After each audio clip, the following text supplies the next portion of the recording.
Prenons Hébreux chapitre 10, verset 1. En effet, la loi qui possède une ombre des biens à venir, non l'exacte représentation des choses, ne peut jamais quoi? Par les mêmes sacrifices qu'on offre perpétuellement chaque année, amener les assistants à la perfection. La loi ne peut pas emmener quelqu'un à la perfection par les sacrifices. Verset 2. Autrement, n'aurait-on pas cessé de les offrir, parce que ceux qui rendent ce culte, étant une fois purifiés, n'auraient plus eu aucune conscience de leurs péchés, mais le souvenir des péchés est renouvelé chaque année par ces sacrifices. Car il est impossible que le sang des taureaux et des boucs ôte les péchés. Ça ne peut pas enlever le péché. Continue. C'est pourquoi Christ, entrant dans le monde, dit: tu n'as voulu ni sacrifice, il n'a pas voulu de sacrifice, ni offrande, il n'a pas voulu mais tu m'as d'offrande. formé un corps. Tu n'as agréé ni holocauste, ni sacrifice pour le péché. Christ dit que Dieu n'a agréé ni quoi? Ni sacrifice, ni holocauste. Pourquoi? Pour le péché. Donc Dieu n'a rien agréé, ni sacrifice, ni holocauste pour le péché. Donc quand quelqu'un pêche, ce n'est pas un sacrifice qui va faire que le péché va quitter. Puisqu'il n'a agréé ni sacrifice, ni holocauste pour le péché. Qu'est-ce qu'on peut comprendre? Quand il dit qu'il y a des péchés par omission et qu'il y a des péchés par ignorance, voilà, ignorance. Et comme il y a des péchés par ignorance et par omission, il faut quelque chose qui fasse que Dieu laisse tomber. C'est ça? Mais il faut comprendre que nous sommes sauvés par grâce, par le moyen de la foi. Cela ne vient point de nous, c'est un don de Dieu. Ce n'est point par les œuvres, afin que personne ne se glorifie. Dieu n'a pas établi un plan selon lequel, quand nous devenons ses enfants, nous ne faisons plus d'erreur. Le salut, ce n'est pas d'être Dieu sur terre.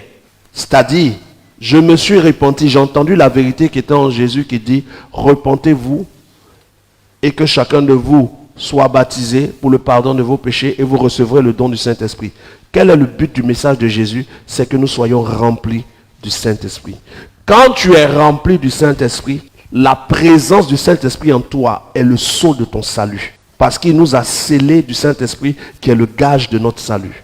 Maintenant que le Saint-Esprit habite en toi, le Saint-Esprit va te convaincre de péché quand tu pêches. Il va te convaincre de justice quand ce que tu fais est juste. Il va te convaincre de jugement au cas où tu poses des actes qu'il ne faut pas. Homme de Dieu, s'il vous plaît, quand on dit le Saint-Esprit va te convaincre, qu'est-ce que ça veut dire? Parce qu'on veut vraiment comprendre. C'est-à-dire que même déjà la conscience même te convainc. Ok. Il y a des choses toi-même quand tu veux faire, tu sais que c'est mauvais. Et puis quand tu veux insister quelque chose d'autre te fait savoir que c'est mauvais. Ils sont de une deux.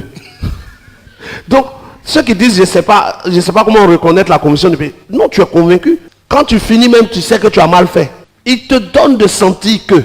Maintenant, quand il te fait sentir que tu as péché, tu te répands. C'est ça. Donc on comprendra que dans le Saint-Esprit, il n'y a pas de péché par omission.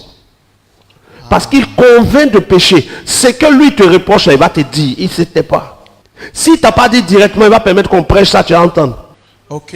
Si on a prêché, on n'a pas dit, ça va permettre que tu entendes ça à la radio, ou quelqu'un est en train de dire quelque chose à la télé, ou bien tu es en train de causer, tu as arrêté pour attendre que quelqu'un dit à côté de toi. Les gens même ils pêchent mal quoi. Tu forces ce que tu as fait là. tu vas entendre. Ok. Alors, homme de Dieu, est-ce que vous êtes en train de dire que la conviction est uniquement pour ceux qui ont le Saint-Esprit? Mais si tu n'as pas le Saint-Esprit, on ne te parle plus de conviction de péché. Toi-même, tu es dedans. Parce que c'est le Saint-Esprit en nous, qui nous permet de voir plus loin que ce que nous pouvons voir. Parce que ce que nous, on n'appelle pas péché, quand tu as le Saint-Esprit, il peut te dire que ça, c'est mauvais. Ils ont mangé le fruit de l'arbre, on dit ils ont péché. Pendant que nous, on mange les fruits, on ne se sent pas pécheur. Mais le Saint-Esprit en toi peut t'interdire des choses qu'il n'a pas interdit à quelqu'un d'autre. Toi, il peut t'interdire, il peut te dire, je ne veux plus que tu regardes la télé. Mais si tu es un homme de Dieu dans une église, tu ne dis pas à toute l'église, ne regardez plus de télé. C'est à toi, on a dit, hein. Nous, nos télés sont là. Donc, il y a ce que Dieu te dit qui est pour toi. Il y a ce qui t'interdit personnellement, qui ne va pas interdire forcément aux autres. Donc, ce que Dieu ne t'a pas interdit, ne devient pas un acte de jugement le jour dernier. Tu imagines au jugement dernier, tu arrives devant le trône de Dieu et dis, tu t'asseyais sur une chaise blanche. Pourtant, je n'aime pas ça. On a géré ça là comment? On n'a jamais été informé de ça. C'est pour cela qu'il a donné la loi. La loi pour révéler le péché, parce que là où le péché n'est pas révélé, on ne peut pas le juger. Donc ce qui est par omission, par ignorance, on ne peut pas condamner quelqu'un pour les fautes par ignorance ou par omission. Mais les fautes par ignorance ou par omission, si elles ont des conséquences, tu les subis même si tu ne savais pas. C'est-à-dire, c'est pas parce que sur ta route, il y a un trou, tu ne sais pas qu'il y a un trou que si tu tombes dedans, tu ne vas pas t'enfoncer. Genre, il y a des gens quand on dit ce que les péchés par ignorance et par omission, on ne va pas te juger pour ça. C'est que mieux vaut ne plus rien savoir. C'est pas ça? C'est ça. D'accord. Moi, je sais mieux, je me sens. Si je ne savais pas, on ne va pas me juger. Mais le trou dessus, tu ne savais pas là. Tu vas tomber dedans sur terre là. J'ai quand tu vas savoir que c'était mauvais.